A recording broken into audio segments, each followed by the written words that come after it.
सबैजनालाई म राजीव ख्याजु र आजदेखि चाहिँ हामीहरू आफ्टर इफेक्ट सिक्न जाँदैछौँ। चाहिँ तपाईले आफ्टर इफेक्ट्स किन सिक्ने भन्ने कुरा आउँछ। आफ्टर इफेक्ट्सबाट तपाईले युट्युबको इन्ट्रो बनाउन सक्नुहुन्छ।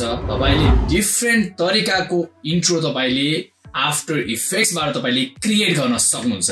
सेकेन्डमा तपाईले युट्युबको जुन चाहिँ लोअर थर्ड्स छ तपाईले त्यो पनि क्रिएट गर्न सक्नुहुन्छ। र थर्डमा रहेको छ तपाईले मोसन ग्राफिक्स जुन चाहिँ तपाईले फेसबुकमा स्क्रोल गर्दाखेरि मोसन ग्राफिक्स तपाईले देख्नुहुन्छ। तपाईले आफ्टर इफेक्ट्सबाट पनि तपाईले यसमा क्रिएट गर्न सक्नुहुन्छ। र फोर्थमा रहेको छ हामीले सिम्पल एनिमेसन पनि हामीले आफ्टर इफेक्ट्सबाट पनि गर्न सक्छौं र कम्प्लिकेटेड पनि हामीले आफ्टर इफेक्ट्सबाट पनि तपाईले गर्न सक्नुहुन्छ।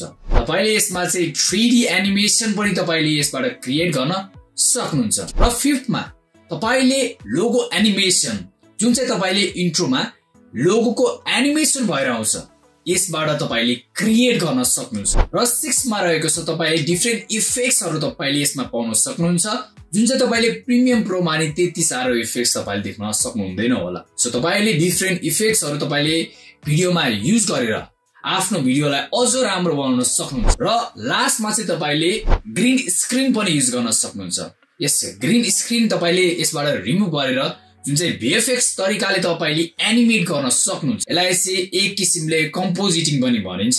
So different layer by layer तपाईले मिक्स गरेर एउटा VFX आर्टिस्टले गर्ने तरिकाले तपाईले क्रिएट गर्न सक्नुहुन्छ। सो यति धेरै फाइदा छ भने तपाईले चाहिँ आफ्टर इफेक्ट्स चाहिँ किन नसिक्ने। मैले पनि पर्सनली चाहिँ युट्युबबाटै फ्री कोर्सद्वारा डिफरेन्ट सोर्सबाट चाहिँ मैले आफ्टर इफेक्ट्स सिकेको छु। सो त्यो एक्सपिरियन्समा चाहिँ मैले तपाईलाई यो भिडियो चाहिँ दिएको छु।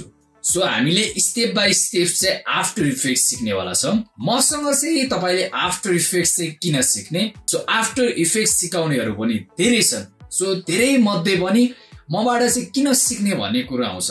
सो मबाट चाहिँ किन सिक्ने भन्दाखेरि सो मैले चाहिँ जुन चाहिँ गल्तीहरु गरेको थिए सो त्यो गल्तीलाई चाहिँ तपाईले नदोहोर्याउनुस् र तपाईले चाहिँ त्यो गल्तीबाट चाहिँ अझ त्यहाँबाट चाहिँ मुभ भएर अर्को तरिकाले चाहिँ तपाईले एनिमेट गर्नुस् भन्ने तरिकाले चाहिँ मैले सिकाउन जाँदैछु। यो कोर्स चाहिँ फ्री हुनेवाला छ, कुनै पनि चार्ज लाग्नेवाला छैन। So different level by level जसलाई चाहिँ आफ्टर इफेक्ट्सको केही पनि नलेज छैन उहाँले पनि सिक्न सक्नुहुन्छ।